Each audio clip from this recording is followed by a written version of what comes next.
Hindi siya naging toxic dahil sa ugali niya. Naging toxic siya dahil sa trauma o panlulokong ginawa mo. Hindi siya biglang naging paranoid. Hindi siya nagising isang araw na gusto niyang manghinala. Hindi niya piniling maging praning, magtanong o mangailangan ng assurance. Tinuruan mo siyang matakot. Dati payapa naman ang isip niya. Ngayon konting katahimikan mo lang nag-o-overthink na siya. Konting pagbabago ng tono mo, kinakabahan na siya. Hindi dahil mahina siya, dahil sinira mo ang tiwalang buong-buo niyang ibinigay sa'yo. Walang taong mag-o-overthink kung malinaw ka. Walang taong magiging paranoid kung tapat ka. Walang taong masisira kung hindi mo siya binasag. Hindi mo siya niloko. Kasi paano siya magiging kalmado kung sa bawat okay lang ako mo noon, may kasunod na palang kasinungalingan, may kasunod na panloloko.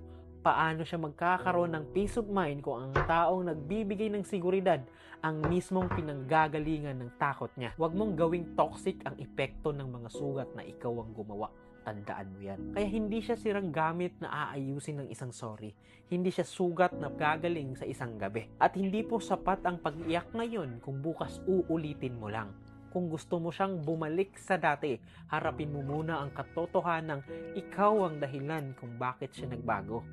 Hindi para ipagtanggol ang sarili mo, kundi para akuin ang pinsalang iniwan mo. Tandaan, hindi lahat ng tinatawag mong toxic masama. Yung iba nasira lang sa kagagawan mo sa panlulokong ginawa mo. Kasi minsan ang taong sinisisi mong toxic ay siya ring taong pinagod mong magmahal pero hindi pa rin bumitaw. Kaya bago ka magreklamo na hindi na siya tulad ng dati, tanungin mo muna ang sarili mo. Tinatrato ko ba siya? Minahal ko ba siya? Iningatan ko ba siya?